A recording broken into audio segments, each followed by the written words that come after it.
In a city celebrating with a grand parade, a speech is being given. The speaker honors the brave heroes who defeated a great evil, but surprisingly, also wants to praise the villain they fought. On screen, a villain questions if the heroes can possibly win against him. The hero character confidently replies that they will succeed, thanks to the help of everyone there. A girl turns to her classmate, Yadaka, and asks if he is even paying attention to the movie. Yadaka, engrossed in his notebook, replies bluntly that he is not watching and doesn't care for what he calls hero bullshit. The girl is appalled by his comment, exclaiming that there is nothing wrong with their heroes. Yadaka scoffs at the idea of heroes winning thanks to help, calling them cowards who can't fight unless they band together. He muses that villains are the noble and powerful ones, finding it ridiculous that they always lose as if following a script. Another student, Subaru, tells Yadaka to be quiet so he can keep watching. Another classmate snickers, remarking that Subaru's comment was a bit harsh. The teacher announces that the film has concluded and was made with the help of real-life heroes. The teacher dismisses the class, encouraging them to be thankful to the hero organization Critical for protecting their daily lives. As the bell rings, a girl named Mimosa approaches Yadaka, admitting she understands his perspective on villains being cool. Mimosa quickly backtracks, saying that considering her position, she shouldn't say such things aloud, and clarifies she was only talking about fictional villains. Her friends call for Mimosa, and she agrees to join them. Yadaka heads into the restroom. Once inside the empty restroom, Yadaka speaks into the air, telling someone they can come out now. A large, demonic creature with a goat skull emerges from his shadow. The creature, Goat, complains about being cramped and calls the classroom situation a disaster, finding the student Subaru to be annoying and cocky. Goat remarks that Yuzuki Mimosa is still a sweet girl, much better than Yadaka's other classmates. Goat teases Yadaka about making her his aide, causing the boy to blush and dismiss the idea as foolish. Two students walk into the restroom as Yadaka is talking. They overhear Yadaka and wonder who he's talking to, guessing he's just talking to himself. One of them suggests he might be talking to an imaginary friend. The students leave, and Yadaka is left alone again. Walking through the city, Yadaka tells Goat that he has no need for friends. Yadaka clarifies that Goat is more of an imaginary servant, and Goat acknowledges the imaginary part. Yadaka recounts how Goat just suddenly appeared before him one day. Goat had claimed to be a ranked demon from hell in search of a loner to serve as his master. Yadaka tells Goat to stop the needless flattery, but his sentence is cut short by the sound of crashing glass from above. A girl in a rabbit-themed hero costume reaches out for Yadaka. She tackles him out of the way of some unseen danger. The hero asks Yadaka if he is unhurt. She looks at him with concern, calling him by name. Nearby, two other heroes curse as they realize the burglars they were pursuing have escaped. Mimosa Rabbit apologizes for putting Yadaka in danger, but he insists he's fine. Yadaka curtly orders her to return to headquarters with Kitty Rose, promising to report back later. She says goodbye, glad that he's safe. Once she's gone, Goat reappears, taunting Yadaka that he would be dead meat if not for her. The world is populated by people with superpowers.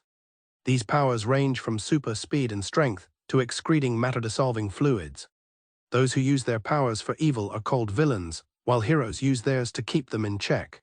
But most people have no powers. Yadaka, one of the powerless, thinks that if he had some kind of power, he would make the world a better place. Yadaka complains that heroes are useless, unable to catch a single burglar despite ganging up, even though one of them just saved him. He laments that the world would be better off without so many petty crooks. He declares his ambition to become the lone, noble, and most powerful villain, defeating everyone by relying on nothing but his own power. Goat scoffs at the idea, telling him to gain some power first, though he doubts it will ever happen.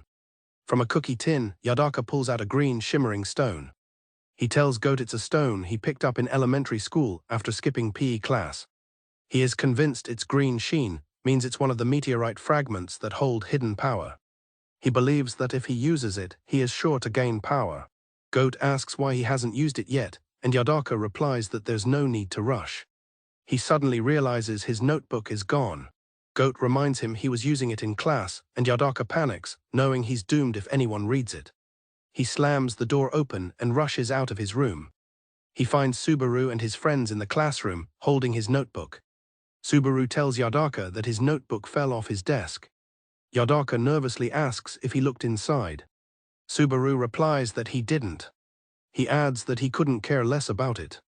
As Subaru and his friends leave, one of them remarks on how harsh his words were. Goat tells Yadaka not to worry, saying it worked out fine that Subaru wasn't interested. Goat reasons that Subaru is so confident because of the friends swarming around him. Yadaka agrees, saying Subaru doesn't care what regular people without superpowers have to say. Goat reminds Yadaka that he has the stone, and the moment he decides to use it, he can change everything. Holding the stone, Yadaka agrees that he's right. Goat reaffirms his beliefs, telling him he is strong and powerful enough to do it all by himself, with no need to mingle with others. Goat tells him once more that he is lone, noble, and powerful. A silhouetted figure on the phone dismisses concerns, saying it was a close call but all's well that ends well.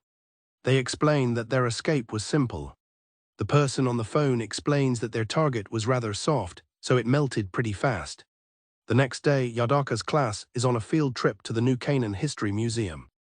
The teacher announces their itinerary, noting it's the same trip they always plan for the second years. Goat suggests they skip the boring trip and chill out somewhere else. Yadaka refuses, admitting he's still worried about what happened yesterday, much to Goat's satisfaction. Yadaka hears a faint scream coming from behind a roped-off staircase. Goat asks what the sound was. Goat suggests that he should call his teacher over. Goat questions if Yadaka is sure he wants to go in all by himself. Yadaka decides to go look around, insisting he isn't scared. As Yadaka steps into the dark hallway, he is ambushed. A man in a gas mask, holding a phone that seems to be melting, grabs him and asks, "How about now?" Other masked figures appear, realizing it's a field trip day and deciding to take Yadaka hostage.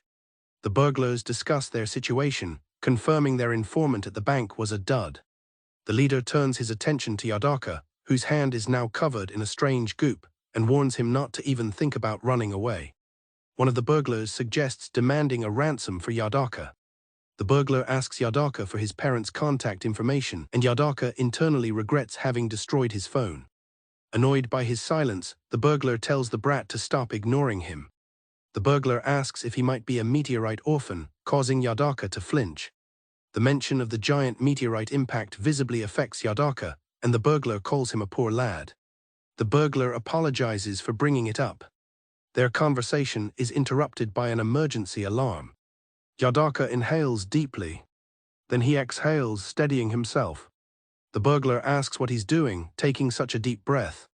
Yadaka spins around and smacks the burglar hard across the face. The man stumbles back, yelling in pain and surprise. His accomplice yells at him for being taken down by a brat's punch. The man insists he was hit with something hard.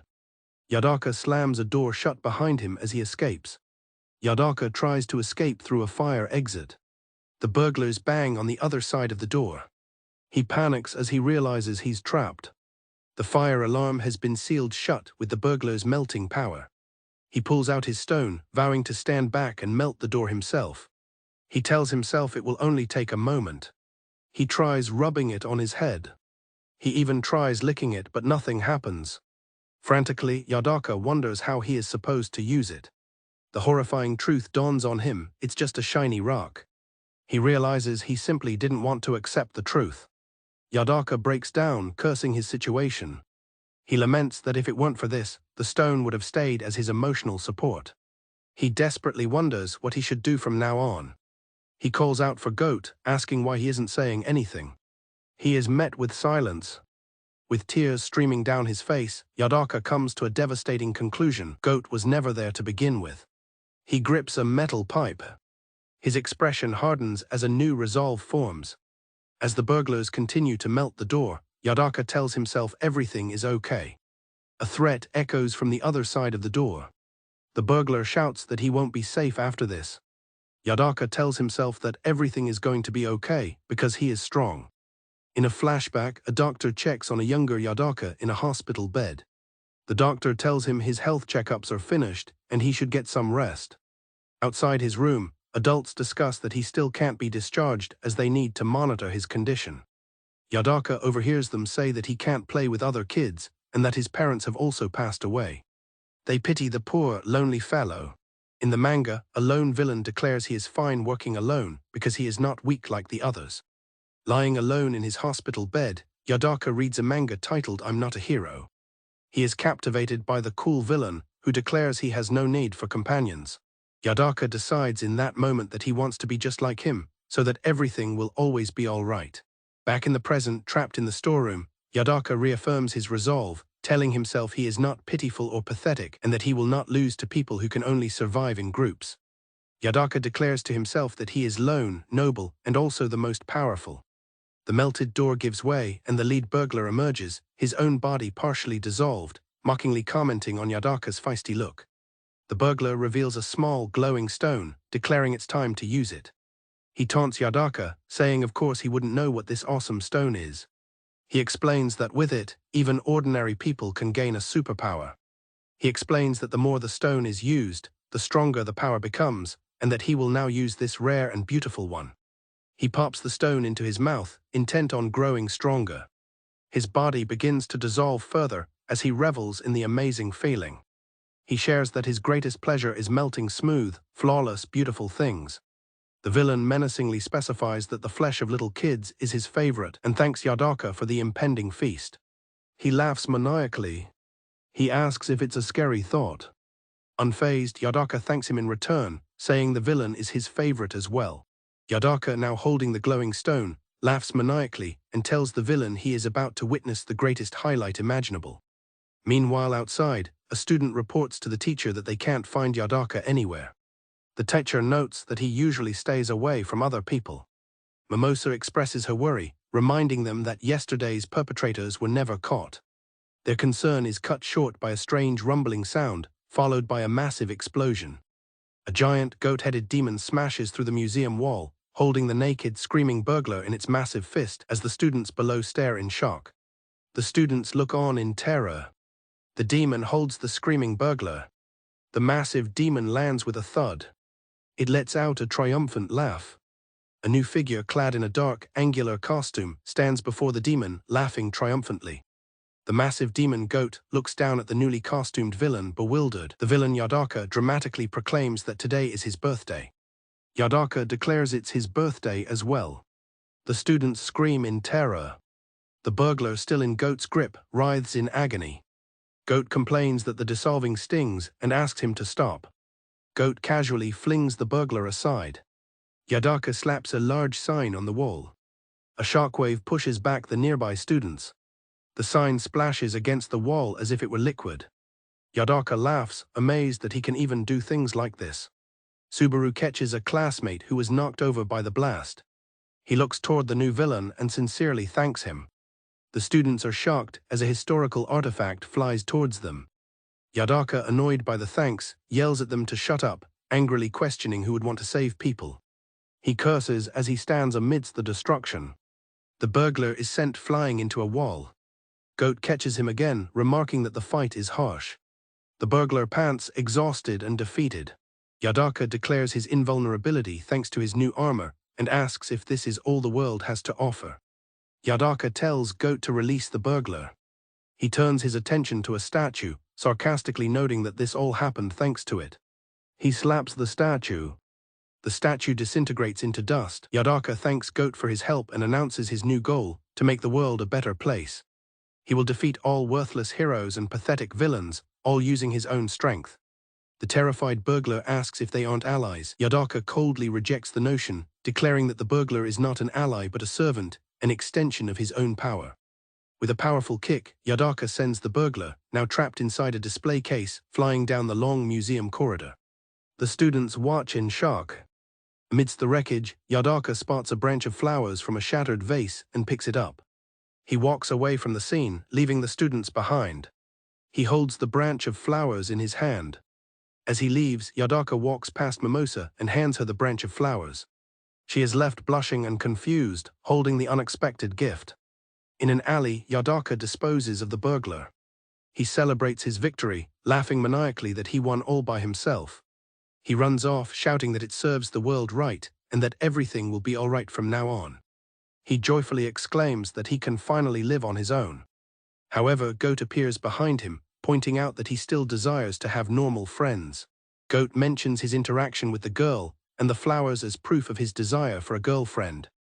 He bluntly tells Yadaka that his desire to live alone is a defense mechanism because he never managed to make friends and doesn't want to be made fun of. Yadaka is left speechless as Goat, who is inside him, claims to know everything about him and questions if defeating every hero is a bit excessive.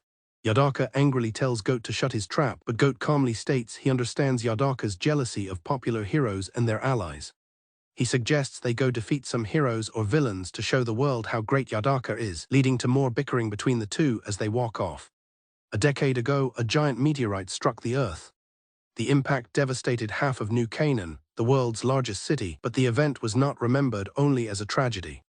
Following the collision, the meteorite shot out a ray of light, and every person exposed to it gained a superpower. This marked the beginning of the age of superheroes. The hero organization, Critical, now has about 300 registered heroes, with new ones appearing constantly. A young man with sharp teeth and white hair declares his intention to crush every last one of them, seeking his companion's agreement. A boy with glasses addresses Eita, reminding him it's almost bedtime. He sympathizes with Eita for losing his phone, but urges him to bear with it for now. After the boy leaves, Eita complains to Goat about the orphanage and how no one else can see Goat unless he transforms. Goat asks if it isn't bedtime, but Eita is too preoccupied. Eita wonders how he can sleep when he's busy plotting the hero's utter destruction. Goat questions Eita's decision to keep attending school, while Eita considers skipping permanently. Eita snaps at Goat, asking who he is to suddenly speak his mind. Goat explains that he is Eita's former imaginary friend, now a materialized servant due to the power of a strange stone, though he doesn't understand the process himself. Eita tells Goat that even though he says dumb things, he feels compelled to correct him. When Goat calls himself a servant, Eita curtly tells him to be quiet. Goat changes the subject, asking if Eita is curious about what will happen. He suggests that at school tomorrow, everyone will be talking. Goat bets that Eita will be the center of attention. A news reporter announces that the museum's interior was heavily damaged, with the total cost estimated at 10 million Eru. She explains that liability extends beyond the arrested criminals. A very suspicious person involved in the incident is also being held responsible. With this person yet to be caught, the reporter advises the public to remain cautious. A female student listens as the discussion unfolds. Subaru argues that the suspicious person was the reason the criminals were caught and seemed to be protecting them. Eita loudly refutes Subaru's point. He asserts that he has checked the recordings and knows the individual wasn't trying to protect them. Eita angrily concludes that they weren't trying to apprehend the criminals either, they were just showing off. Eita declares he won't forgive the citizens for their antics, insisting it doesn't matter if they were attention-seeking or not. The hero Awesome Daddy dramatically enters the classroom, vowing he will not forgive them. He greets his daughter Mimosa, explaining he was discussing the incident with the principal. Feeling ashamed of his incompetence, Awesome Daddy laments that his children were endangered for 2 consecutive days. He vows to capture the individual shown on the news. His starstruck daughter declares herself his biggest fan, and he thanks her, saying he's everyone's #1 dad. Another student observes that Awesome Daddy will be handling the case, as Eita listens with a grim expression. Awesome Daddy acknowledges that some students might think the individual was trying to protect them. He warns them not to develop an admiration for such a person, causing his daughter to flinch. He tells them not to be fooled.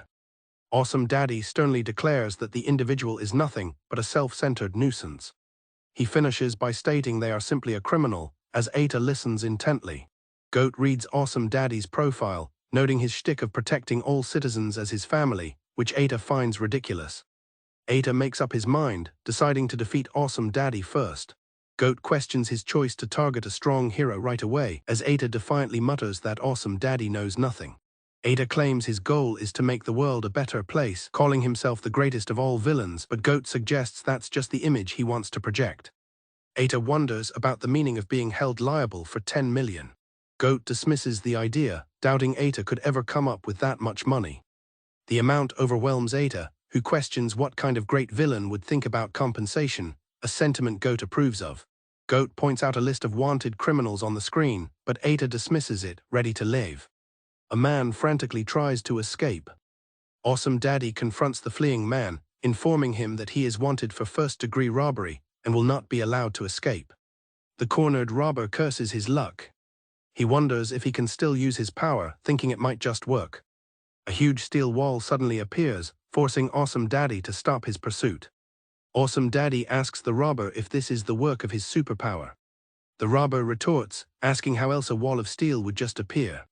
The robber confirms his power, but Awesome Daddy simply taps the wall, identifying the material as steel. The robber apologizes, saying he just wants to be left alone. The robber is brought to his knees by the hero's power. As rubble crumbles, Awesome Daddy reflects on a past mistake.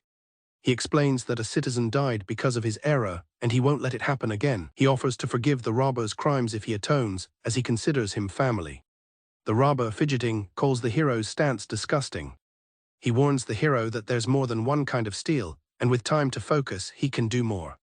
The robber creates a handgun and aims it, just as Eita and Goat appear on the scene, with Eita announcing that he can create something too. A loud boom echoes through the city as they arrive. Eita, in his villain costume, confronts Awesome Daddy, declaring he has come to crush him. Awesome Daddy recognizes him as the person from the museum. The robber screams as Awesome Daddy shields him. A gunshot rings out as the robber fires at Eita. The bullet halts just before hitting Eita, glowing with energy. The robber laughs, shocked that even a gun is ineffective. Goat identifies the robber as the man with the 4 million bounty, telling Eita his help isn't needed. The robber is stunned to learn that his assailant is also a wanted criminal. Eita confirms the robber is worth about 4 million. The robber yelps and sprints away. Awesome Daddy yells that the robber is not getting away. Eita leaps over Awesome Daddy, laughing as he pursues the fleeing criminal. As he gives chase, Eita complains that the 4 million bounty isn't enough for the 10 million in damages, but considers it a lucky find. Awesome Daddy shouts for him to wait, insisting he can handle the capture alone. Eita asks why he shouldn't get involved, and the hero replies that he wouldn't receive the reward anyway. The robber continues to flee, begging to be left alone. Eita blocks the path with newly created steel walls. Awesome Daddy powers through the obstacles, yelling that it's not enough. Eita calls on Goat for assistance. Goat attempts to hold back a wall but is pushed back. Goat admits he can't do it, much to Eita's surprise. Eita quickly formulates a new plan. A massive monolith erupts from the ground at Eita's command. Awesome Daddy realizes that just as the museum footage showed, his opponent possesses multiple superpowers, a strong familiar, bulletproof clothing, and object manipulation. Goat questions the logic of lifting the monolith, but Eita explains it was a feint so he could trap the robber with a projectile. The resulting boom echoes through the alley. The robber collapses, finally subdued. Goat asks Eita if he was trying to murder the man, but Eita insists he aimed carefully, even if he didn't mean to break the shutter. Awesome Daddy reports that the wanted criminal has been captured. However, he struggles to find the words to describe what just transpired. Goat attacks Awesome Daddy, who manages to block the blow. The hero demands to know why he's being attacked, and Eita asks if he wasn't listening earlier. Eita reminds him that his goal is to crush him, adding that the 4 million bounty is just a bonus to help cover the museum damages. Straining, Awesome Daddy asks what Eita's true purpose is. Eita sarcastically replies that his purpose is to repel handgun bullets. Awesome Daddy wonders if Eita's power can repel his bullets as well, and launches an attack. The projectile flies through the air towards Eita. Eita laughs after being hit, claiming he wasn't hurt, but Goat insists he was scared. Awesome Daddy theorizes that since the outfit couldn't absorb all the impact, Eita must have been damaged, even as Goat taunts that the hero can't even hurt him. Awesome Daddy steals his resolve, believing he can win this fight. Eita levitates a car and sends it flying. The car crashes to the ground. Awesome Daddy catches the car, admitting he missed his throw. Eita tells him to stop, but Awesome Daddy refuses. Eita points out that this has become nothing more than destruction of private property. Straining under the car's weight, Awesome Daddy claims he has no obligation to answer Eita's accusation. Eita presses him, asking if what he's doing is any different from a criminal's actions.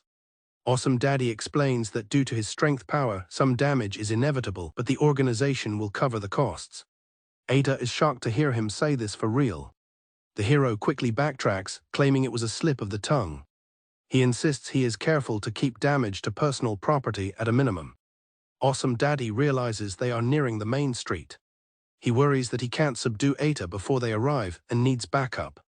Eita points out the hypocrisy in the hero's actions. He asks the onlookers if destruction should be allowed to improve the world, just as it is to protect citizens. On the main street, Eita makes a bold statement to the crowd, revealing his true purpose is to eliminate all useless heroes and petty villains to create a better world. As civilians scream and run, Eita announces he will begin by defeating Awesome Daddy. Awesome Daddy realizes there are many family members here that he must protect. This realization strengthens his resolve, and he declares he will not be defeated here.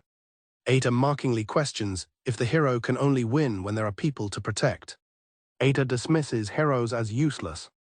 Awesome Daddy shouts to the crowd that Eita is no mere criminal. As a bystander records on their phone, Eita declares he is lone, noble, and will change this rotten world.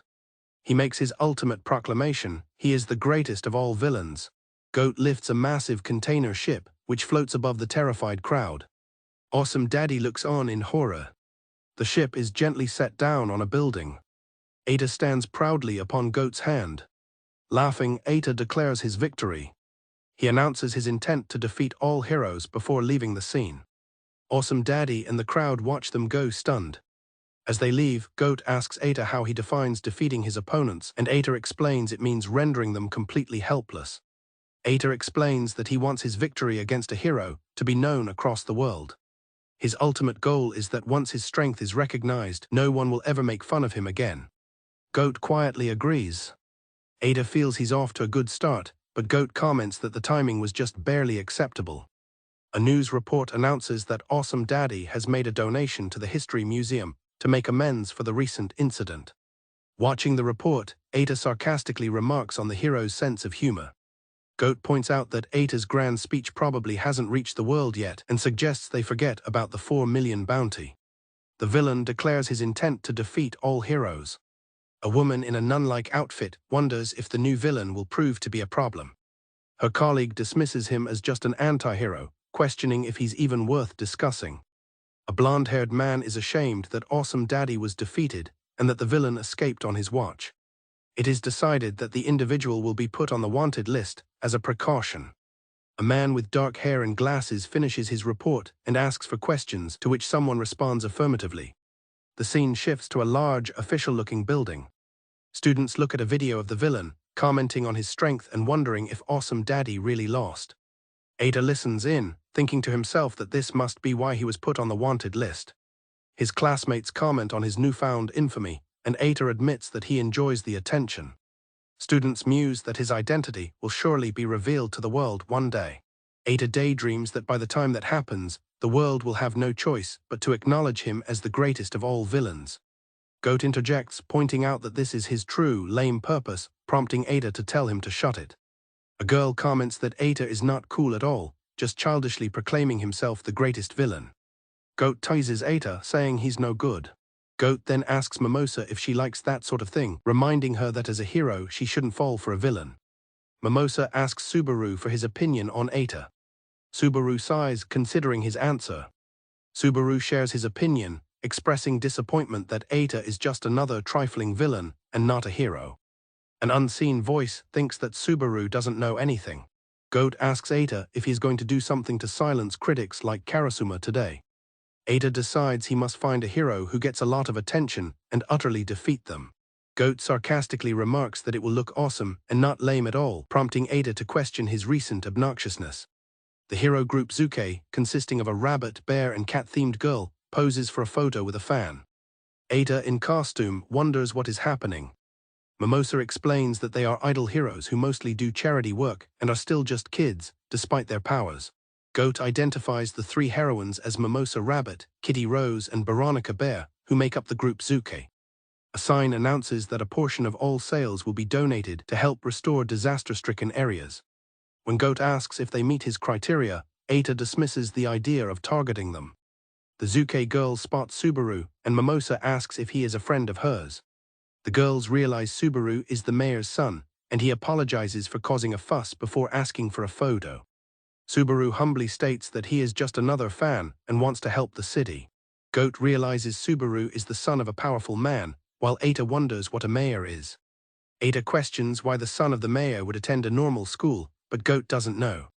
Subaru thanks Mimosa for her hard work, making her blush. Onlookers gush about how adorable Mimosa and Subaru look together. An attendant asks them to wait a moment while the picture develops. Ada makes a dramatic entrance, walking toward the photo-op area. The Zuke girls and Subaru watch in shock. Subaru's security guard warns him and the heroines to stand back. The Zuke girls panic, realizing they are no match for this villain. After a whispered command from Ada, Goat announces that his master wants a photo. Ada sits for a photo with Goat looming behind him, and the terrified Zuke girls posing awkwardly. The other Zuke members are confused and frightened, cautioning each other not to provoke him. Goat reminds Ada that he is a wanted criminal, but Ada tells him to shut up. The crowd wonders if they should notify the authorities. The confused onlookers try to make sense of the situation. Someone remembers his earlier promise to defeat all heroes.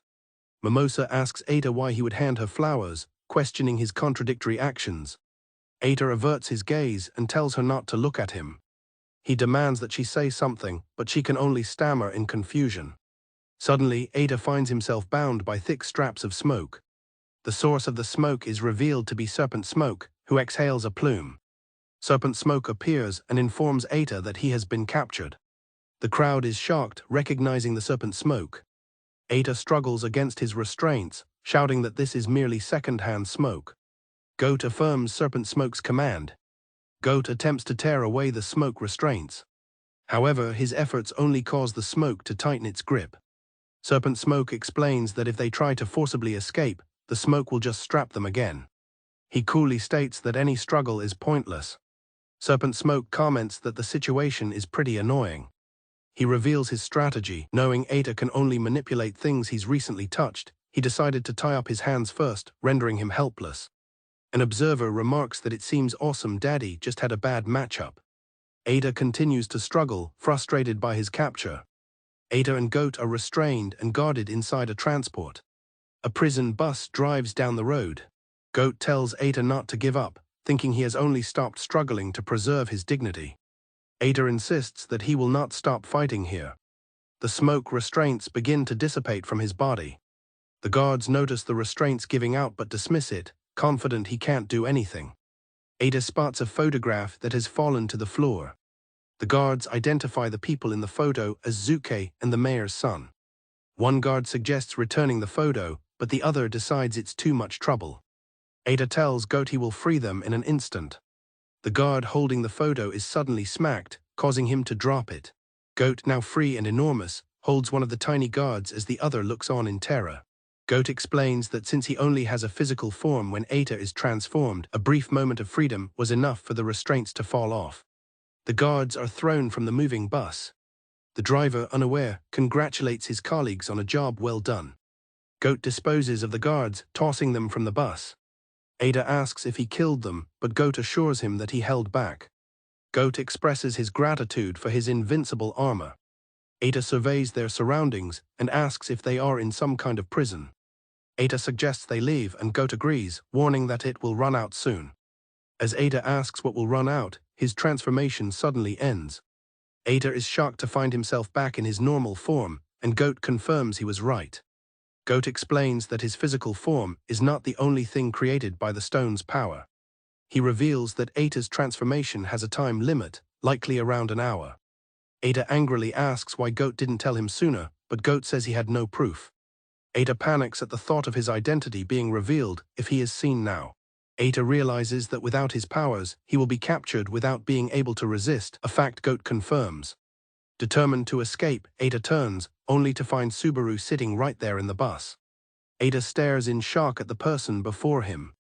Subaru looks back, equally stunned. Goat covers his mouth, commenting on the awkwardness of the situation. A young man holding a clipboard approaches the transport vehicle and asks the person inside if he is Yadaka-kun. Ada recognizes the boy in the truck as Karasuma and cries out his name in disbelief. Ada demands to know why Karasuma is inside the vehicle. Subaru explains he hid inside the transporter, which surprises Ada, who questions his motives. He explains that it would be rude to lose the item he is holding. Subaru then states that he will not tell Ada his reasons. Ada retorts that his presence will be found out sooner or later regardless. Subaru calmly states that despite Ada being a wanted criminal, he doesn't feel any urgency to have him arrested. Ada is visibly annoyed by Subaru's lack of concern.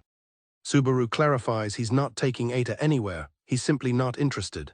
Goat tries to mediate, telling Eita there's no need to be so harsh. Enraged, Eita grabs Subaru and tells him to stop making fun of him.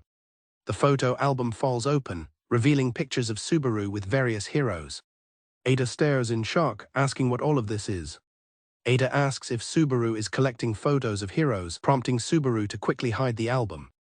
Subaru turns away, blushing with embarrassment. Eita smirks, realizing that Subaru is just a hero fanboy. Eita scoffs that Subaru's admirable talk is just an excuse to get photos with heroes. He continues to taunt Subaru, who can only stammer that he's wrong. Eita laughs maniacally, declaring that he finally understands Subaru has no superpowers at all. Infuriated, Subaru yells that Eita is just looking up to something he doesn't have. He smacks Eita hard across the face. He explains that he only hides his interest because of people like Eita who make fun of him. Subaru passionately shouts, questioning what is so wrong with admiring cool heroes. Eita slaps Subaru back, shouting that he doesn't care. Subaru grabs Eita's collar, calling him a feeble weakling. He then analyzes Eita's powers, suggesting they are manifestations of his inner desires for strength and protection. Subaru yells that all Eita wants is to protect his weak self and shouldn't underestimate heroes. Visibly shaken, Eita tells him to shut up. He grabs Subaru, shouting that he knows nothing about him as a loud alarm sounds. Subaru gasps in surprise as Eita flees. Goat warns Eita that he went too far and now faces the risk of his identity being exposed. As the alarm blares, Goat tells Eita they need to leave. Goat points out something green around Eita's mouth, asking if it's blood. Eita recalls hearing that this phenomenon can occur in those with superpowers. As they walk away, Eita tells Goat that he's always been different and it doesn't matter. Goat remarks that having green blood sounds incredibly cool. He applies a bandage to a cut on his cheek. Sitting alone, Subaru curses under his breath. He admits to himself that he does want to be like the cool heroes. He then proceeds up a long flight of stairs towards an exit. Yadaka relishes the sweet taste of freedom. He curses the authorities, saying they should have killed him instead of just arresting him. He pauses, wondering where the exit is. Spotting Subaru, he excitedly declares that he's hit the jackpot, calling him a lil squirt. Outside a large detention center, police cars and caution tape block the entrance. Nearby, Goat wonders what all the fuss is about, while Eita muses that something doesn't add up. A reporter addresses the camera, broadcasting live from the scene. She reports that the villain who attacked the National Museum, known for his matter-dissolving fluids, is escaping from the facility. The reporter reveals the villain has taken the mayor's son, Subaru, hostage and is demanding a getaway car. Yadaka threatens to harm Subaru unless his demands for a car and a 24-hour head start are met. The police officers lament the situation, exclaiming over how they let him escape and the nonsense he's spouting. The mayor arrives and is held back by the police for his own safety. He desperately offers himself as a hostage in place of his son. Yadaka callously tells the mayor not to worry, his son is enough, and urges him to hurry with the car. Goat observes that the situation has become quite serious. Eita, however, decides they should leave the matter to the heroes. Goat asks Eita if he isn't going to rescue the hostage. Eita questions why he should, stating that it's the hero's job. He sits down, dejected, remembering that he can't do anything at the moment. Goat asks if he still can't transform, and Eita confirms he can't for the time being. Eita worries that if the slime villain gets away, he'll be targeted for revenge. Goat reasons that since Eita can't act, the result is set in stone, but if he could, he would be able to handle it. Subaru's accusation that Eita only wants to protect his weak self flashes through his mind. Eita agrees, admitting there's nothing he can do. He concludes that there's no reason for him to get involved in such a trivial matter.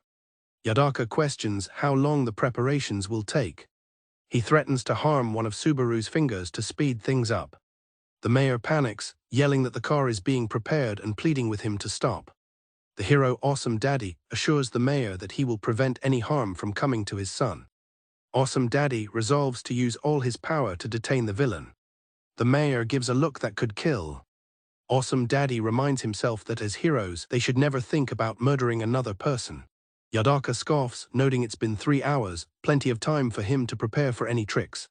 He then remembers seeing Goat at the museum and asks Subaru if he knows that the Goat's master attends his school.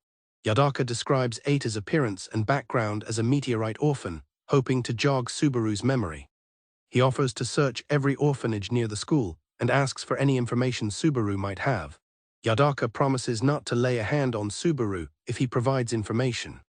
Listening from his hiding spot, Ada trembles with fury.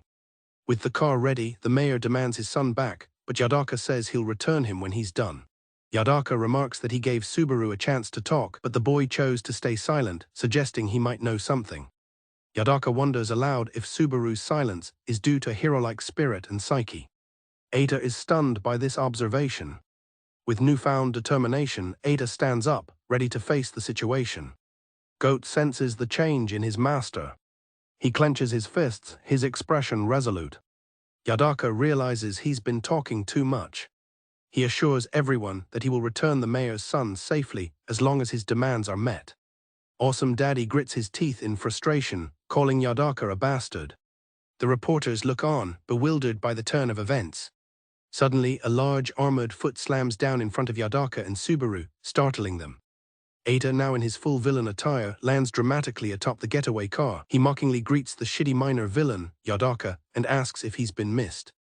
Yadaka laughs maniacally at Ada's appearance. He then dissolves the hostage, revealing it was a slime decoy all along. A young hero quickly moves to protect the nearby civilians and reporters. The police officers are shocked and confused as they believed Ada was already in custody. Goat explains that Ada was able to transform, but Ada complains that it was forced. Ada is furious, protesting that this turn of events makes him look like the only coward.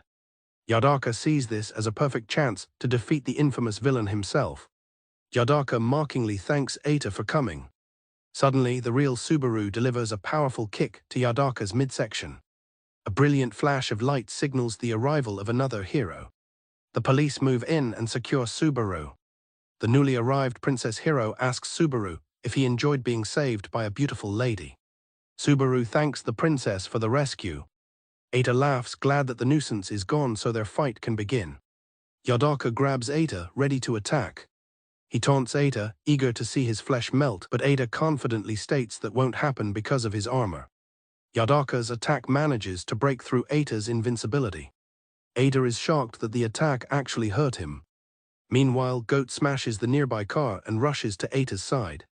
Ada questions why the attack hurt, and Goat suggests he hasn't fully recovered yet. Covered in his own slime, Yadaka laughs that his attack worked, though he complains about its poor efficiency.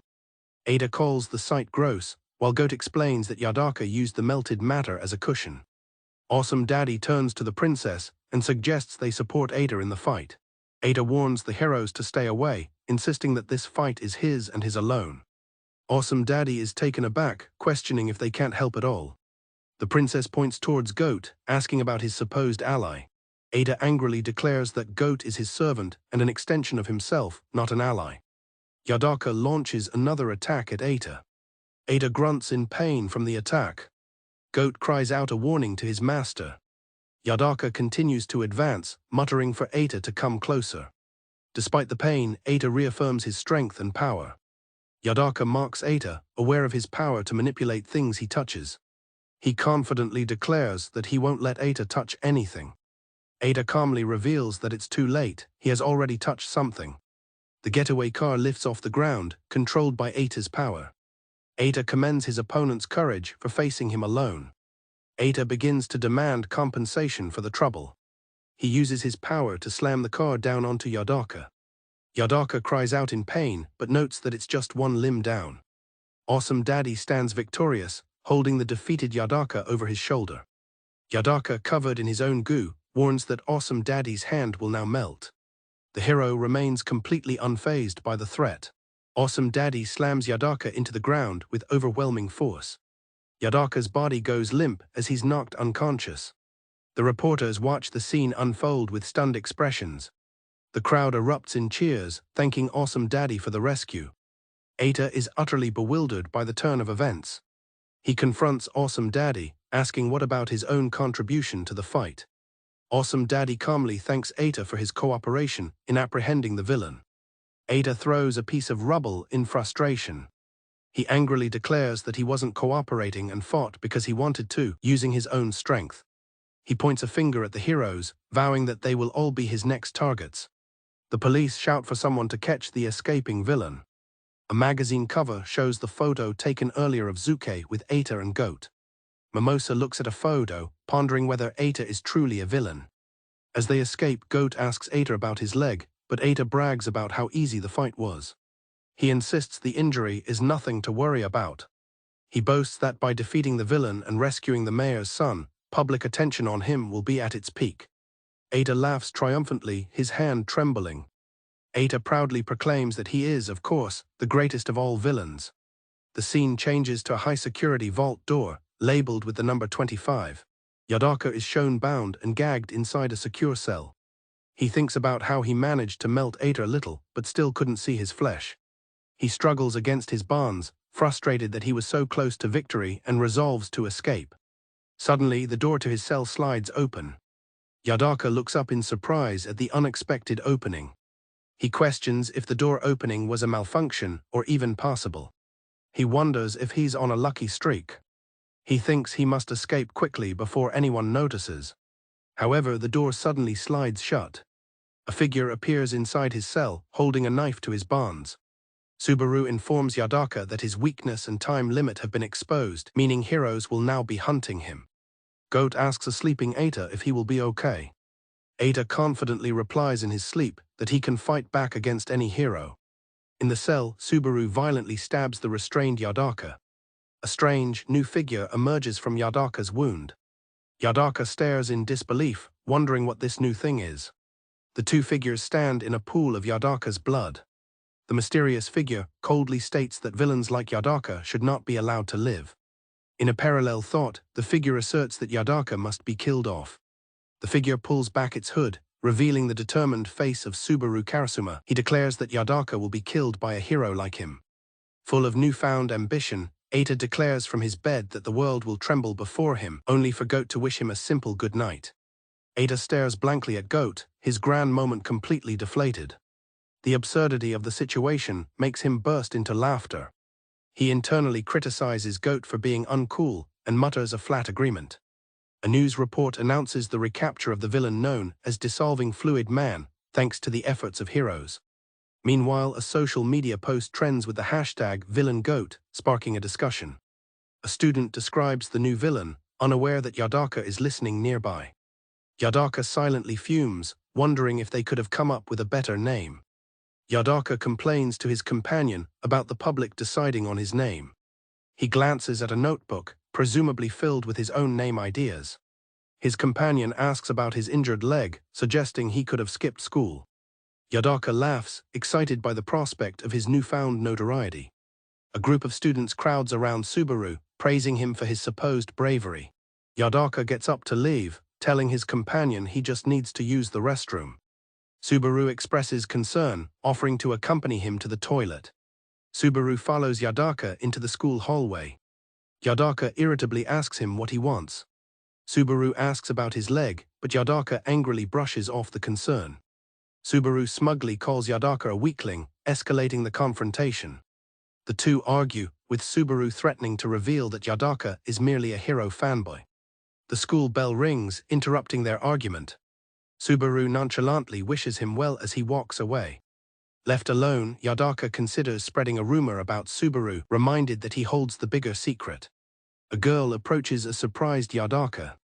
She nervously introduces herself as Yuzuki-kun. She asks if he hurt his cheek and if he happens to be free after school. An official report details the suspicious death of a death row inmate inside a maximum security prison. A commander addresses a group of heroes, speaking of their successes over the past decade. He declares that they must re-examine their districts and reinforce their defenses. He concludes by asking all heroes to redouble their efforts. The scene shifts to the critical main office. One of the heroes concludes that there's nothing they can do right now. Another hero asks Dominion-kun to contribute his skills, but he declines due to his low salary. A hero scolds her colleague for his poor financial decisions. She points out that both the police and heroes seem pathetic lately, as two villains manage to escape. Another hero agrees that while their job is hard, the public won't accept excuses. A hero contemplates the motive behind the murder of an imprisoned death row inmate. A female hero yells at her colleague to stop smoking inside the restaurant. She chides him, saying his bad habit is why he's ranked as the #1 hero you don't want your kids to meet. An alarm notifies the heroes of a nearby incident. Despite some grumbling about the busy workload, the heroes prepare to depart. One hero notes that another group of women is already at the scene on 8th Avenue. Her colleague asks who she is referring to. The heroes are identified as those ranked #3 on the list of heroes you don't want your kids to meet. Yuzuki, while stretching, spots Yadaka and calls his name. Yuzuki apologizes for calling him out so suddenly. She suggests they start running, causing Yadaka to react with surprise. She quickly apologizes and suggests they walk instead, considering his leg. Yadaka's companion scolds him, telling him to seize the opportunity. Yuzuki asks Yadaka for his opinion on Villain Goat. She reminds him that he said he liked villains, which is why she's bringing it up. She shyly confesses that she finds Villain Goat to be pretty cool. Yadaka is shocked, and his companion comically dissolves in the background. Yuzuki becomes flustered, apologizing for rambling and asking him to keep her feelings a secret. She explains that as an idol hero known as Mimosa Rabbit, her admiration for a villain is a problem. Yadaka remains speechless. Yuzuki questions whether Villain Goat is really a bad person. She mentions that the first time she met him, and the day before he ended up helping many people. Yadaka insists that defeating every hero is not his actual goal. She passionately suggests he might be a dark hero trying to protect peace on his own terms. Yadaka bluntly tells her she's wrong, and that the guy is genuinely trying to become the greatest villain. He states emphatically that if the villain says his goal is to defeat every hero, then that's what it is. Prompted by his companion, Yadaka reluctantly agrees that she might be right. Yuzuki sadly concludes that her feelings for the villain are wrong. She quickly thanks Yadaka for his time and dashes off. Yadaka tries to stop her, but is left behind as she speeds away. His companion taunts him for being a loner boy. Yadaka, out of breath, complains that being seen as a dark hero is lame. While Yadaka struggles to run, his companion reminds him that his transformed state has plenty of energy. Two women walking nearby discuss their shopping plans. Yadaka curses in frustration as he continues to run. Suddenly, he trips and crashes to the ground. He runs directly into a group of women dressed as nuns. He is sent flying and lands hard on the pavement. One of the women rushes to his side and apologizes profusely. The women ask if he can stand after the fall. Yadaka clutches his leg, which is stinging with pain. The lead nun performs a strange ritual, ringing a bell over his leg to make it better. The other nuns seem to join in with the strange musical healing. Yadaka is left completely baffled by the experience. The lead nun smiles and asks if his pain is gone. She advises him to visit a hospital before they leave. The nuns explain they must leave for an emergency meeting, despite being off-duty. She informs Yadaka that she has contacted Critical and that someone will be there for him shortly. Yadaka is left standing alone on the street. Nearby, a man holds a boy hostage with a bomb, warning everyone to stay back. Police report that a suicidal perpetrator is holding a female employee hostage inside the building. One officer expresses faith in the heroines who have arrived on the scene.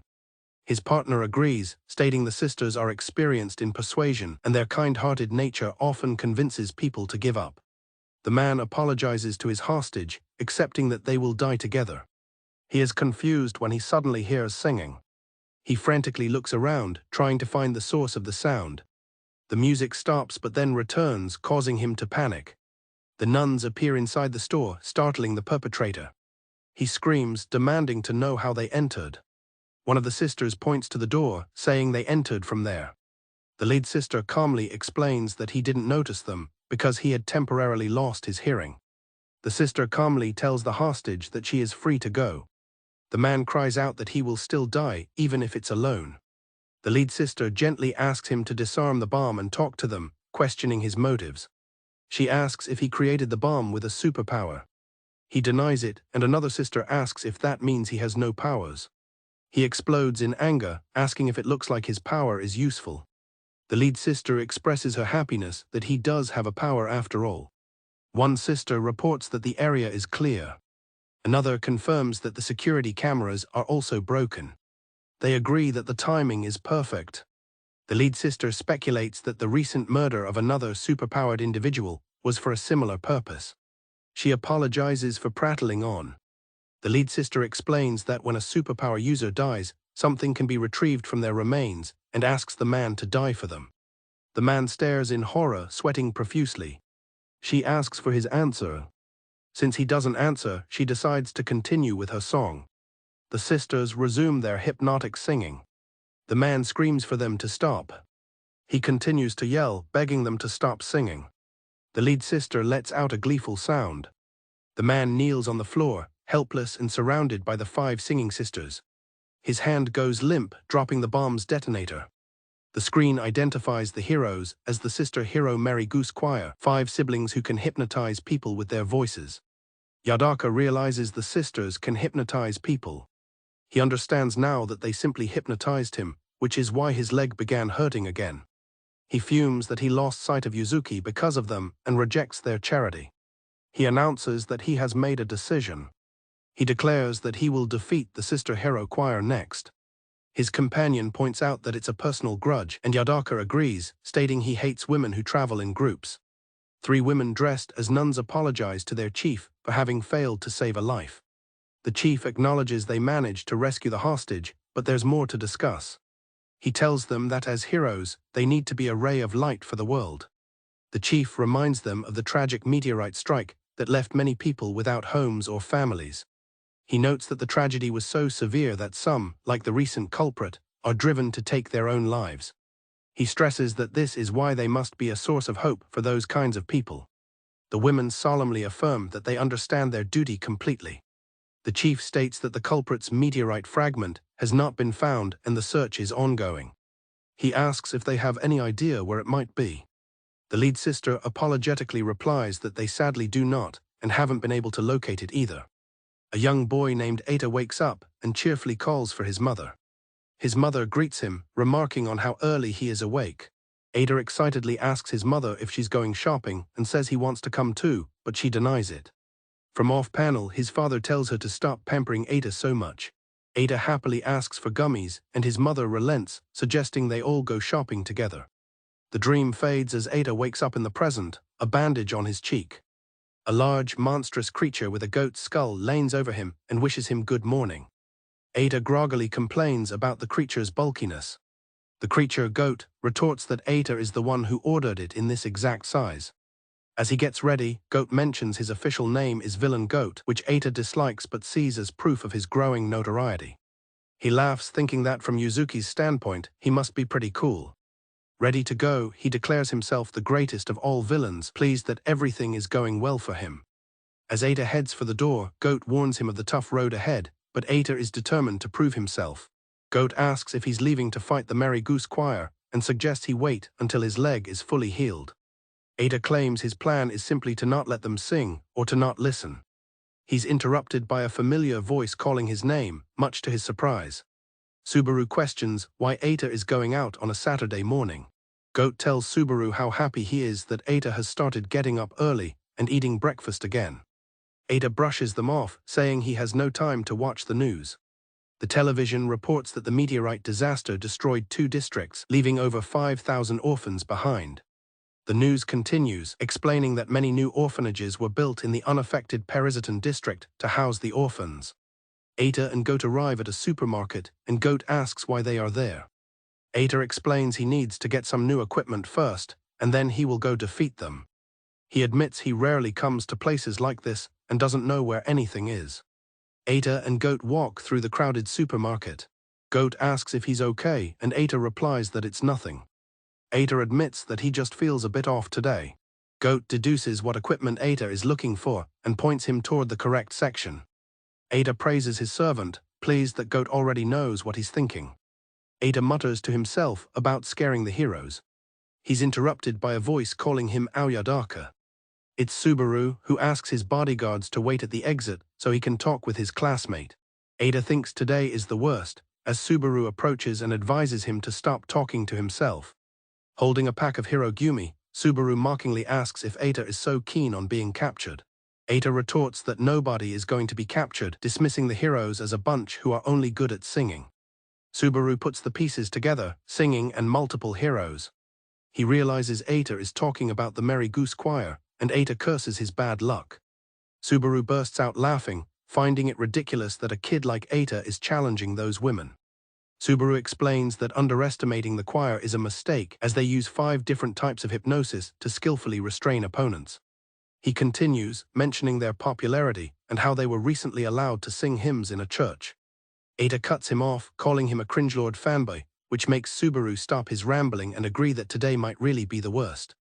Subaru decides it's time for him to leave. He tells Eita to do his worst, but warns him not to appear before him outside of school hours. Nearby, a little girl excitedly calls to her mother, having found the hero gummies. The mother watches her daughter approach. The little girl calls out to her mother again, snapping her out of a daze. The mother apologizes, saying she was spacing out. The girl asks why they didn't go to Trader Mars today, since they also have the gummies. The mother struggles to find an answer. A flashback shows Eita observing that Trader Mars has been cordoned off by police. Goat asks about the wallet Eita is holding, but he dismisses it as not the right size. A woman complains to an officer that she can't do her shopping because a bomb went off the day before. Bystanders discuss the incident, praising the heroes for at least rescuing the hostage. A voice suddenly apologizes for the inconvenience, startling Eita. The Mary Goose choir appears, and one of them recognizes Eita as the boy from yesterday, asking how he has been. The woman who had been complaining is starstruck, but the sisters explain they are at fault and came to apologize to everyone directly. The lead sister tells the fan that she's fine and suggests it would be better not to stay. As she speaks, she glances around at the other onlookers. The mother from the supermarket watches them with a look of fear. She quickly turns and walks away. The sisters agree it would be a hindrance to stay and offer to treat their fan to tea. Goat asks Eita when the store will reopen, but Eita says he's just patrolling and doesn't know. Eita clenches his fist, confident that the equipment he bought will be enough. Eita declares it's time to show these fake sisters what complete defeat tastes like, and he and Goat prepare to leave. The little girl asks her mother why she is leaving already. The mother tells her daughter she has a little work to do and asks her to be nice and wait. The mother closes the door behind her. She walks down the street looking at her phone. She stops in a quiet alleyway. Her determined expression turns to one of sheer terror. She holds a device projecting an image of the sisters' dark deeds from the hostage situation. She laments, wishing she had never recorded that moment. With her phone ready to dial 911, she hesitates, thinking she really should make the call, but something stops her. 2 of the sisters appear behind her, remarking on her superpower that allows her to record and play back videos. They note her ability is similar to another hero's and that many people probably wish their eyes were cameras. The terrified woman promises she won't tell anyone. Another sister appears, warning that getting involved 2 days in a row is a terrible idea. The lead sister considers the situation a bit risky. However, she recalls they've done this to 3 people in the last 4 years and were never found out. She decides they will collect the stone from the woman and discard the rest, certain it will be the same as before. She closes her eyes and calmly reassures the terrified woman that it won't hurt a single bit. Just as the sisters are about to act, a figure descends from the sky above them. The stage is set as Villain Goat lands dramatically, announcing to the Mary Goose choir that he has come to utterly defeat them. Goat tells his master to prepare for battle. Villain Goat is confused by the unexpected situation. Before he can react, the woman suddenly grabs him. Recognizing him as the one who wants to defeat every hero, she pleads for his help. The woman desperately asks Villain Goat if he knows what these so-called heroes are actually doing. The sisters calmly state that the lady seems to be in distress and they were about to safeguard her. The lead sister asks him to kindly let them do so, promising to happily comply with his request after that. The woman clings to him, screaming that the heroes are trying to kill her and begging for his help. The situation is a tense standoff in the alleyway. Goat is confused by the situation and addresses his master. The woman suggests they grab her and run for it. Goat tells his master to read the room, but Villain Goat refuses to run away. Goat points out that the heroes are standing in front of a wanted man, yet they only seem to care about the woman. Villain Goat doesn't care about the circumstances. He questions why he should have to rescue her. As the woman begs for her life, mentioning her daughter at home, the lead sister ignores her pleas and begins to chant, initiating verse 5. The sisters' attack isn't sound-based this time, instead small sharp hooks fly through the air. The hooks embed themselves in Villain Goat's injured leg. The lead sister realizes with dismay that he started carrying things he can manipulate. With no other choice, Villain Goat grabs the woman and dashes away. The lead sister coolly remarks to her choir that today isn't just the worst. As he escapes with the woman, Villain Goat curses, agreeing that today is, in fact, the absolute worst. The goat-skulled creature offers to carry the woman for his master. The master apologizes, seemingly flustered by the situation. Villain Goat carries his large companion through the street, as bystanders watch in confusion. A rescued woman recognizes the figure as Villain Goat. She assures the onlookers that everything is under control. The sisters arrive, declaring they will take responsibility for the situation. Onlookers express their relief, confident that the sisters will resolve everything. A man approaches one of the figures, offering his assistance at what he deems great timing. Carrying the woman, Villain Goat decides to take her to Critical HQ, though she seems to be explaining a misunderstanding about him being a kidnapper. The woman objects, pleading with him not to go to the heroes, whom she claims cannot be trusted. The woman expresses her distrust of the police, fearing they are involved. Having moved to a safer distance, Villain Goat demands to know what is going on. She begins to explain about yesterday's bomber, questioning if the sisters truly captured him. She claims the sisters intentionally blew up the bomber, who is holding a woman hostage. Overcome with fear, she reveals that she has proof of their actions. Villain Goat is stunned, wondering why a hero would do such a thing. The woman explains she couldn't hear the specifics of what was said. Villain Goat remembers he brought new equipment to deal with them. He presents a pair of earplugs. Goat complains about how he is supposed to put on the earplugs. Villain Goat asks the woman to turn around for a moment. He begins to chant verse 4, also known as green light, red light. He then firmly places the earplugs in the woman's ears. As his power freezes his enemies, Villain Goat urges the woman to run. The woman dashes away while Villain Goat remains behind. He internally reflects that he never desired such an ability as verse 4. The sisters confront Villain Goat, acknowledging that gaining an unknown ability can lead to discrepancies. The lead sister orders Lulu and Leal to chase after the woman, but to remain cautious. Villain Goat realizes he is completely unable to move. Goat expresses his frustration at the situation. One of the sisters pokes Villain Goat's arm, surprised by his physique. The other sisters join in, patting him down and remarking on how skinny he is. As Lulu and Leal depart, another sister notes that he must just be a kid. Villain Goat's hand twitches with restrained rage. With a furious scream, Villain Goat breaks free and slams against a wall. The sisters are shocked, wondering why the effect of their power didn't last longer. Clutching his throbbing head, Villain Goat angrily demands to know what they said about him. Goat stands defensively between his master and the sisters. The lead sister says she would rather avoid harming a child and asks them to move aside. Villain Goat furiously questions if this means she would happily be cruel to a child's parents. The lead sister realizes his power did not work on her and that they need to catch the others who went ahead. The other sisters are confused by this development. The lead sister understands now that they were hypnotized without the need for singing. The woman runs frantically through the streets. Panting, she considers trying to find the police. A hand appears suddenly in her path. She is tripped and falls hard to the ground. The two sisters have caught the woman. They slap her to the ground. They explain that their peekaboo ability is useful at times like this, and since only two of them sang, its blinding effect won't last long. One sister kicks the woman, while the other remarks that it's a sure thing. The woman lies on the ground, dazed. As the woman pleads for them to stop, one of the sisters pins her down, telling her to stop struggling while preparing a needle. A fist smashes through a large metal door. Villain Goat charges forward, yelling at the sisters to stop. One of the sisters apologizes, explaining that their three-person verse 5 did not last as long as expected. The lead sister concludes that he has invincible armor that must also prevent hypnosis. Goat looms over the sisters from behind. As Villain Goat runs, his heart pounds heavily.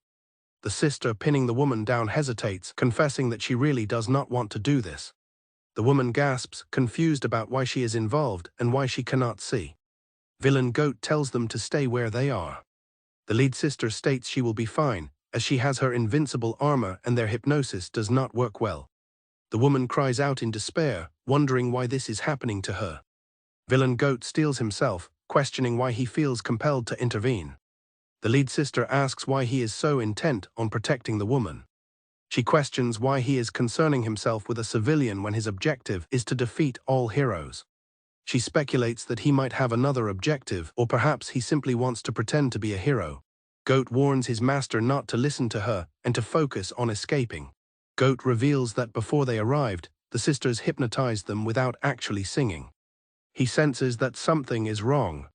The lead sister recalls his earlier words about being cruel to a child's parent.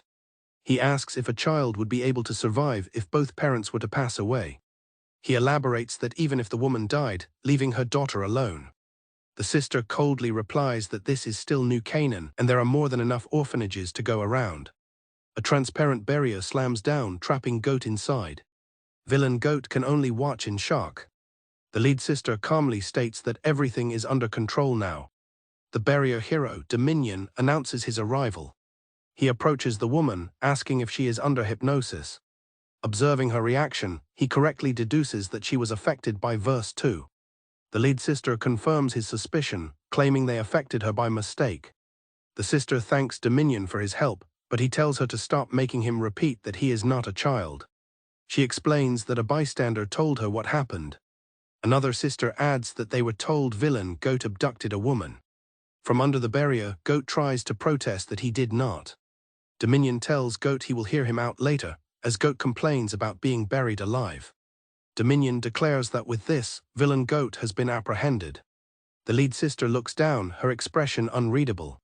She closes her eyes, seemingly troubled. The lead sister calls Dominion's move a foul. Dominion holds up a device, revealing he knows they sang at a frequency outside the audible range.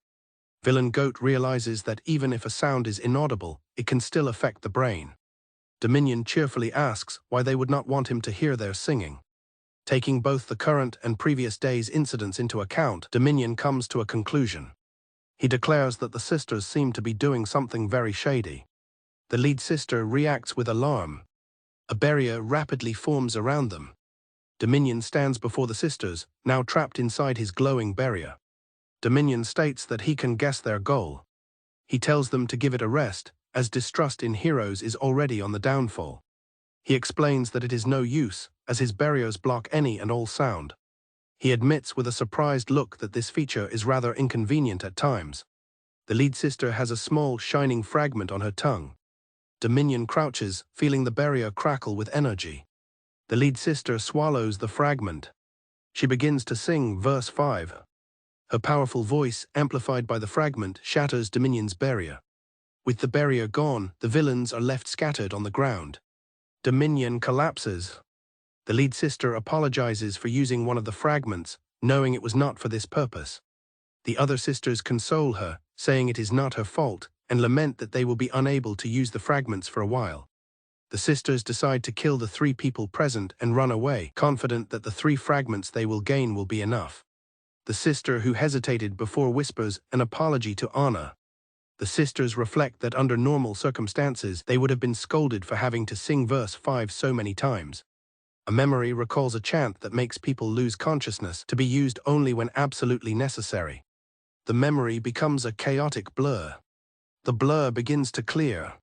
A bright, hazy image of Trace appears. A young Dominion wakes up in a hospital bed. His eyes widen in confusion and fear. He sits by an empty bed, calling out for his mom and dad. One of the sisters launches a powerful attack while Villain Goat and Goat leap out of the way. The force of the blast knocks the sisters to the ground. The lead sister clicks her tongue in frustration. Villain Goat stands panting, having survived the attack. Goat apologizes, saying he should have insisted from the get-go that his master run away. A sister warns that his transformation is wearing off, and soon their lethal weaponry will work. Villain Goat defiantly refuses to run. The lead sister points out that he has been hit by verse 5 twice and must be dizzy. Villain Goat retorts that the last blast must have affected her as well. The woman on the ground murmurs that the spinning is calming down, and she has to run before her transformation stops. Villain Goat struggles to stand, saying he just needs a little more time. He mutters the sisters' words about a child surviving if their parents passed away. He asks if they survived all this time without any parents. The lead sister confirms that they did. He scoffs, telling them they are wrong to think they survived just fine. He points out that they always had 4 other sisters by their side, calling them a walking contradiction. He declares that, unlike them, he survived by himself because he is stronger. The lead sister, visibly angered, tells him to shut his mouth. Villain Goat asks, "So what?" Her eye widens as she declares they can survive because they have each other. Villain Goat realizes he has struck a nerve, questioning if he just insulted their way of life. One of the sisters notes that since Dominion rushed there, he must have reported it, meaning they are on borrowed time. Another sister says it is time to retrieve the fragments, needing to get back at least the one they used. The lead sister turns to Villain Goat, asking if he really does not want that person to be killed. Laughing maniacally, the lead sister declares they will absolutely make sure to kill her. Goat curses, realizing the win condition is to protect the person and stay alive himself. She recalls that there were once 6 sisters, and the 6th one was named Nene. One day, Nene developed a non-stop cough and a fever, and her sisters did their best to look after her. Despite the worsening condition, their parents insisted that calling a doctor was unnecessary. They claimed that if she continued to sing hymns every day, she would slowly recover. As Nene's condition deteriorated, she was in constant pain, and the narrator wished for her suffering to stop. She wanted to shield Nene from the gazes of those who saw her as a nuisance. She longed to silence their creepy laughter. Most of all, she wished for all the pain to end. Their parents callously decided to stop caring for Nene, saying they might as well make the best of it if she was going to die. Driven to desperation, the narrator grabbed a knife, and that night all the sisters except Nene buried their parents deep in the forest. Ultimately, Nene died at just 7 years old, and her sisters buried her near a stream far from their home. A short time later, a woman claiming to be their mother's sister arrived in the night and invited them to live with her. She promised to take care of all 5 of them, and they cautiously hoped she was a good person. They thought they might finally find happiness, but their hopes were dashed when a meteorite struck the day they arrived. The disaster granted them strange powers, which led to them being scouted by the hero organization Critical. A representative from the organization asked if they wanted to become heroes who help people when they grew up. They agreed, knowing they would receive better funding and be able to survive as a family of 5, and so they became members of Critical. As soon as they became adults, they began their hero activities and were told confidential information about meteorite fragments. Upon seeing a fragment, a thought sprung into the narrator's mind. She wondered what would happen if they were to acquire those fragments. She believed they might be able to sing a hymn that brings people back to life. Since it was an unknown power that came from outer space, she felt there might be a possibility. If so, the 6 of them could live together again. She rallied her sisters, declaring their goal was to retrieve a fragment. The leader of the sisters proposes killing the person known as Mother to retrieve a fragment. Her sisters agree enthusiastically, but the hero's familiar, Goat, protests. The hero himself asks why Goat didn't retrieve her when he had the chance. Ada feels a sense of urgency, knowing he has to retrieve her before the sisters start their powerful singing. He dashes forward, desperately trying to reach his target before they finish their song. He's too late. The sisters begin to sing, and as the sound washes over them, Ada's familiar recognizes the verse with alarm. Goat shouts that it's the verse he feared, but Ada is already caught, his body frozen in place. He finds himself completely immobilized by their song. The lead sister calmly observes, acknowledging that he has been stopped. Inside the protective shell of the familiar, the person known as Mother is safe. The lead sister notes that he successfully managed to encapsulate her. She identifies the song as verse 4, which stops movement, and muses that even with verse 5 she would have managed to protect her. The familiar wonders why they didn't use verse 5, guessing they might have similar restrictions to his own. The sisters fruitlessly attack the familiar's tough hide, realizing it won't work. They begin to question how long the invincible armor will last, and contemplate whether killing the master, who is still a child, would cause the familiar to vanish. The lead sister decides she's had enough, declaring that he's getting on her nerves. She begins to stab the immobilized hero relentlessly. Through the pain, Ada's heart pounds as he tells himself he will be fine. Ada struggles to maintain his form, crying out as he's struck. The familiar is thrown back by the powerful blow. One sister remarks that it was a close one, while another sneers, asking if Mother is all right in there. The familiar cries out that it hurts, screaming for his master to run. Ada dashes away, trying to escape his pursuers. As he runs, he panics, Wondering why his invincibility cracked before the time limit was up, he tells himself to calm down, believing it should be fine. Goat warns that the transformation is about to be undone, and that the crack is a warning signal. The lead sister watches him flee, sighing that it's a bummer since they still need a fragment. As Ata's power fades, he spots another unconscious person nearby and thinks, this one will do. His transformation ends, and he collapses to the ground. He tries to get away, but the sisters command him to stop. He frantically searches for his equipment, realizing it's gone. One of the sisters stands before him, holding his stolen gear. Ata yells for Goat. The massive familiar materializes once more, shielding the fallen hero with its immense body. The sisters look on, momentarily taken aback by the sudden reappearance. The lead sister laughs maniacally, sarcastically thanking the great villain-san for his kindness. She declares that thanks to him, she's finally free from her shackles as Ata scoops up the unconscious hero. He pushes himself to flee, his mind racing as he questions if he can make it and how far he can go, urging himself to ignore his leg and just run. His vision switches to blackness as he curses. He realizes with dread that they just sang again. The sisters watch in disbelief, questioning how he can be so persistent and run without sight. Ata's thoughts are a panicked mess as he crashes into something, his leg screaming in protest while he worries about the person he's carrying. He frantically checks if his armor is still on and confirms the person is still in his arms. He knows he needs to stand up before they are caught. As the sisters close in, he wonders if this is the end for her. Or for him. Suddenly, he is grabbed. He panics, thinking they caught him, but a moment of realization dawns on him. It's not them. His familiar Goat has come to his rescue. Goat leaps away from the scene, bidding the sisters farewell. The sisters express their frustration that their plan didn't work. Goat explains that even without sight, he is aware of where his feet are connected. Suddenly, Ata's sight returns. Goat's voice echoes in his mind, telling him to get a grip and reminding him of his power as the lone, noble, and greatest of all villains. Ata grips his fist, finding his resolve. The lead sister responds coolly, stating that she is the one who will defeat all heroes. He stands his ground, declaring that he's not going to run away and will utterly defeat them right now. Goat tells him there's no way to stop them from singing. Ata racks his brain, trying to remember where a sound he heard earlier came from.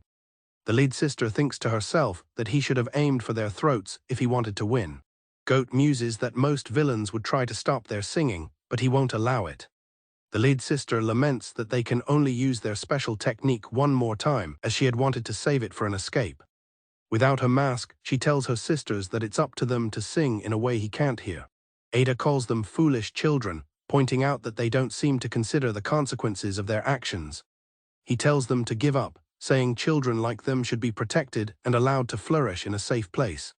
The lead sister's expression hardens as she thinks that's what Nene should have had. The sisters prepare to sing verse 5. Ata lifts a heavy barrel over his head. He throws it against the wall, creating a massive, disorienting sound. The sisters are rattled by the sudden, deafening noise.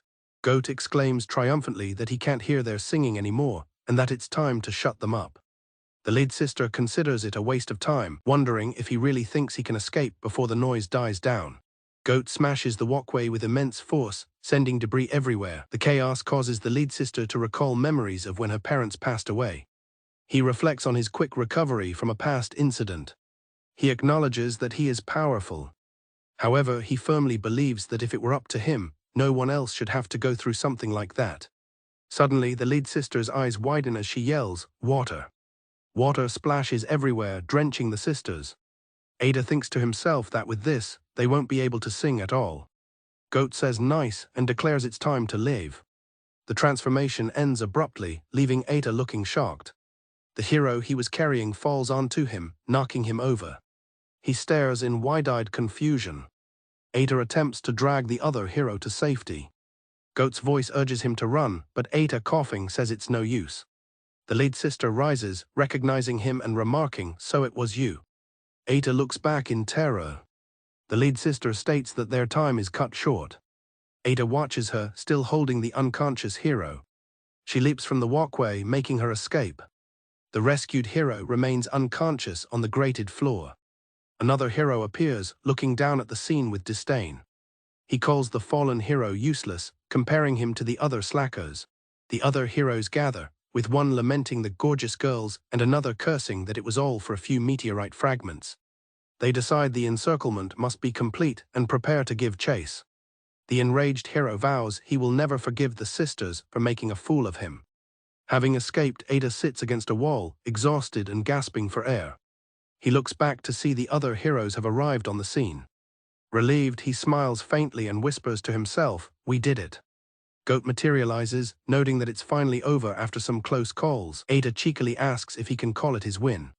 Goat agrees but tells him they need to hurry and escape before they are surrounded, as Ada admits he's spent. They leave the now empty walkway behind. The fleeing sisters decide to split up to make their escape. Their leader tells them to try using the fragments they have and to meet by the stream where Nene is sleeping. With tears in her eyes, she smiles and says it's all right, promising they will meet again when it's all 6 of them. The leader takes a sharp fragment and slits her own throat. Her sisters watch in wide-eyed horror. She lets out a soft sound as she falls. She collapses onto the walkway. One by one, the sisters are struck down. A younger sister rushes to the leader's side, calling out Nisama. She calls out for another sister, Lolo, to come to her. Another sister curses, calling her clumsy. All 5 sisters lie defeated on the cold metal walkway. Cuts are visible on the neck of one of the fallen sisters. A mysterious hooded figure removes a fragment from one of the sisters' masks. He looks at his haul, remarking that he finished the collection and that finding hidden ones under their masks was a bargain. The figure, blank space, congratulates himself on a job well done. He tells the fallen sisters that all they need to do is get out before the official heroes find them, mentioning that Doppelganger is disrupting them as they speak. The mysterious voice asks if he's in low spirits again. Ada searches for an exit, wanting to avoid the police, while Goat suggests they hide until things cool down. The voice chides him, asking if he's a child. It then reminds him of their identity, "We are just." As he moves, Ada bumps into something with an ouch. He whirls around, wondering what he bumped into. He looks up to see the mysterious figure standing over the bodies of the defeated sisters. Ada stares in stunned silence. He is utterly petrified by the sight. He questions how and why this happened to the sisters. His mind races, trying to understand what is happening. He wonders what he just bumped into. He looks at his hand and sees it's covered in blood. Ada stands frozen, staring at the pile of unconscious sisters on the walkway before him. He realizes with a start that someone is there.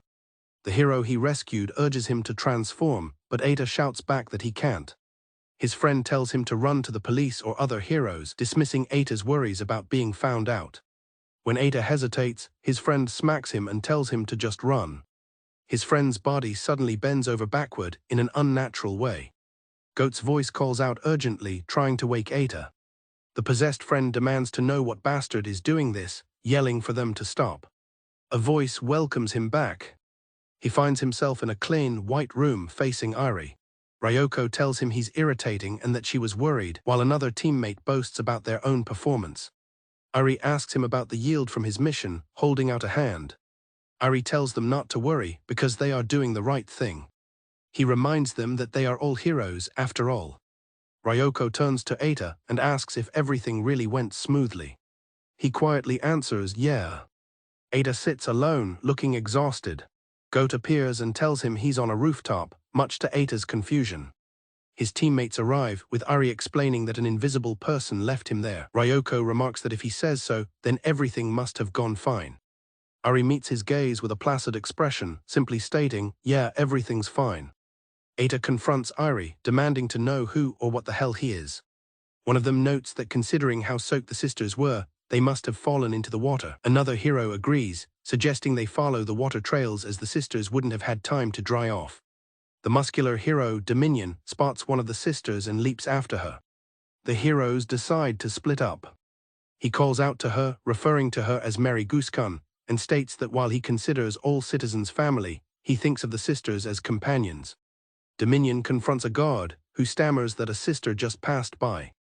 Dominion curtly orders the guard back to his post. A smoke bomb clatters to the ground. The smoke bomb erupts with a hiss. The goggled hero, Domi, reports to Dominion that the sister escaped using a smoke bomb. Another teammate, Smokeson, calls out that he's found 3 of them. As Domi turns, he realizes something is wrong, The sister he was chasing wasn't wet at all. Another canister lands at Domi's feet, releasing more smoke. He spots a strange cube on the ground. He has a shocking realization: a third party is involved, creating a distraction. He wonders if they might be working together. Smoke-san stands amidst the smoke and unconscious bodies, calmly considering the possibility that the third party might not be allied with the sisters after all. The violent scene fades into a nightmare as a large, smoky hand reaches out over the fallen bodies. The nightmare causes a boy to gasp and bolt upright in bed. The boy, Eita, is woken from his nightmare by his familiar Goat. Goat reassures him that he can stay awake forever to protect him. Trying to hide his fear, Eita scoffs, asking if he looks that frightened and calling Goat his servant. A girl named Mimo-chan yawns as her alarm goes off. Another girl, Veronica-san, greets her, bringing breakfast. Mimo-chan explains it's her habit to wake up early. Veronica-san complains that the oldest one is always the most lax. A third girl teases Veronica-san, suggesting the sleepover was just a ploy to get breakfast in bed. Another girl arrives with a tray of water for Veronica. While eating, the girls comment that Veronica-san seems in better spirits. They had noticed she was down lately, suspecting love troubles, which is why they suggested the sleepover. A news report announces that all 5 members of the hero group, Mary Goose Choir, affiliated with the hero organization Critical, have died in the line of duty. The scene returns to Eita in a communal dining hall. Eita stares blankly at his food, wondering why the sisters were killed. Eita discusses the news with Goat, recalling the sisters wanting to retrieve fragments. He pieces together that if people with superpowers leave fragments when they die, then the Invisible Man must have killed the sisters to get theirs. This leads him to wonder about the fragment he himself swallowed. Goat suggests they abandon their quest to become the greatest villain. He suggests they go back to a regular life. Goat warns that Eita will be targeted next, but Eita furiously rejects the idea, declaring he has no intention of stopping now. Goat points out that Eita is already infamous and could become a legend if he vanished now. Eita passionately declares he will continue until everyone recognizes his noble path. He refuses to return to his old, powerless life. Goat reminds him that won't happen because he's not alone. Eita angrily dismisses him as just a servant. Goat retorts that Eita would have died many times without him. Eita lashes out, screaming that he didn't want to create Goat. Pained, Goat says he just doesn't want Eita to die. Overwhelmed, Eita yells at him to shut up and go away. After his outburst, Eita sits alone on his bed. His anger is replaced by quiet regret. His familiar is gone. A memorial is being held for the Mary Goose Choir. The hero team from earlier is present. Smoke-san angrily questions why the public isn't being told the truth, arguing that withholding information will only cause more distress. The heroes discuss the situation. They understand the need to avoid public panic, but the information is highly confidential and can't be released. One of them, Mei-chan, sadly wonders why it had to be Mary Goose. They reason that since the women were both hero and villain, no one knows what stance to take, so the ceremony is just a formality. They don't understand the sisters' motives or why someone would kill them just for meteorite fragments. The goggled hero, Domi, admits he shares their sentiment and doesn't understand why any of it happened. They speculate that the attacker was bold and that information about the fragments must have leaked. They consider that the murder weapon being a knife might link this to a past assassination. They suspect a group of at least 2, recalling the distraction. The incident reminds Domi of the destruction of the anti-hero organization, Grail's base 2 years prior. Domi recounts the Grail incident, where survivors claimed their leader suddenly turned on them while he was located elsewhere. He is certain that organization had members with superpowers. He suspects they were somehow involved in this incident to steal fragments. Dominion concludes they must catch the perpetrators soon. He asks about Mother Faring. He is told the higher-ups offered her protection, but she declined. He laments that the experience must have scarred her for life. Smoke-san tells them to go on without him, as he needs a moment. The others watch Smoke-san walk away, acknowledging he's just as affected as they are. Domi expresses a desire to hear his story as well. The scene shifts to a mysterious figure with a book for a head, rumbling ominously. In a laundromat, the book-headed creature sits alone. It demonstrates that it can still transform. It can also manipulate things. 2 boys enter and see the strange being as one complains about being on laundry duty again. Ada overhears people discussing a rumor about a monster in the shower room and realizes they're talking about him. He sighs, noting how the event has become an urban legend, and calls out for Goat. Ada walks sluggishly through the building. He realizes Goat is nowhere to be found, not even in his thoughts. He notes this is the second time Goat has vanished. He tries to convince himself he'll be fine on his own. His thoughts betray his loneliness. A younger Ada is introduced at an orphanage. The caretaker explains he was hospitalized for a long time due to certain circumstances and will now be living and attending school with them. Other children approach him, curious about his hospital stay. Ada tells the other boy he was in the hospital for 3 years, which shocks him. A montage shows his isolated life at the orphanage. While watching TV, he sees a report on goat skulls being used as satanic symbols. The report seems to affect him. Ada remembers getting into a fight and thinking that he didn't create Goat because he wanted to. He reflects that Goat just appeared. In the present, Goat suddenly materializes behind him, asking if something bad happened. Back in his room, Ada sits on his bed, contemplating his new life. He wonders what to do about school starting the next day. He decides to skip it. Ada tries to convince himself that his room is spacious. He tells himself it's fine like this, now that he has the room to himself. But his true feelings slip out as he whispers for Goat to come back. Goat reappears, surprising Ada. Ada is stunned into silence. Goat explains that he disappeared because Ada told him to. Relieved, Goat promises not to disappear like that again. Ada, realizing he has control, playfully orders Goat to shrink. The massive familiar transforms into a tiny, plush-like version of himself. Ada laughs, delighted at his newfound control. He tells the tiny goat he looks lame and to turn back. He then suggests Goat try turning into a cow instead. While showering, Ada tells Goat he understands that Goat's main concern is keeping him from dying. He reaffirms his goal to become the greatest villain and live life to the fullest. Goat expresses concern about the invisible man, but Ada is confident, believing they escaped last time because his identity remained hidden. He vows to make them pay for what they did to him.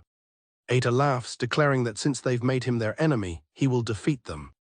He calls them worthless minor villains who will be utterly defeated by him. Goat agrees, telling him to be in high spirits. Ada affectionately calls him a great servant. The scene flashes back to a young boy looking up at a grand, star-adorned monument.